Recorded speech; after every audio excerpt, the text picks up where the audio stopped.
नामूस रिसालत। तहफ़्फ़ुज़ का लफ्ज़ अरबी में इस्तेमाल होता है, उर्दू में भी इस्तेमाल होता है। इसका माना होता है हिफाजत करना। क्या करना? और अकाईद ये अकीदे का प्लूरल है, बहुवचन है, एक वचन नहीं। अकीदे का माना क्या होता है? हियल ईमानुल जाजिम बिल क़ल्ब। अकीदा कहते हैं उस ईमान को जो दिल के अंदर पूरी तरीके से बैठा हुआ हो। समझ गए आप? उसको अकीदा कहा जाता है। और अकीदा जब इंसान का अच्छा होता है तो अमल से भी उसका इजहार होता है, कौल से भी उसका इजहार। समझ रहे मेरी बात को?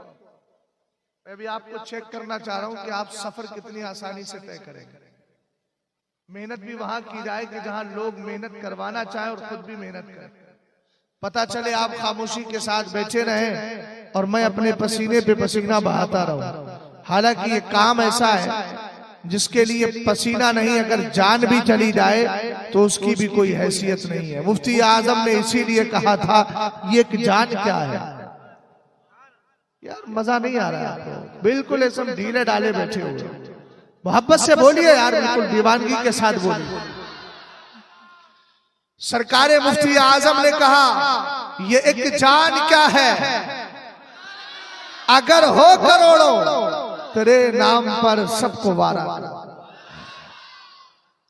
मैं अर्ज ये कर रहा था, अकीदा कहते हैं ईमानुल जाजिम बिल क़ल्ब, वो ईमान जो दिल के अंदर बैठा हुआ हो।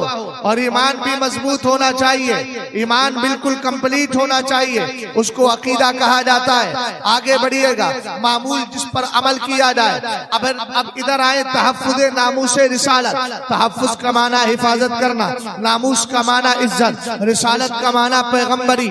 आका करीम अलैहिस्सलातु वस्सलाम के दीवानों, हिफाजत की जहां तक बात है, हिफाजत की जहां तक बात है, सेफ्टी करने की बात, सुरक्षा की बात है, तो याद रखिएगा हम आका अलैहिस्सलाम की इज्जत पर पहरे देते हैं, नबी की इज्जत की हम हिफाजत नहीं कर रहे हैं। कोई अगर ये समझे कि हम सरकार अलैहिस्सलाम की इज्जत और नामूस की हिफाजत करके उसको हम बचा रहे हैं, तो कसम खुदा की हम क्या बचाएंगे। सच्ची बात यह है, सरकार की इज्जत पर पहरा दे करके हम अपनी इज्जतों को बचा रहे हैं, अपने वकार को बचा रहे हैं, अपनी जानों को बचा रहे हैं। वरना मेरे नबी अलैहिस्सलाम का कमाल क्या है, कुरान कहता है वरफ़अना लका ज़िक्रक, हे महबूब हमने आपके जिक्र को बुलंद कर दिया है। और इतना बुलंद किया है, इतना बुलंद किया है, रब ने खुद ऐलान कर दिया इज़ा ज़ुकिरतु ज़ुकिरत मई, जब मुझे याद किया जाएगा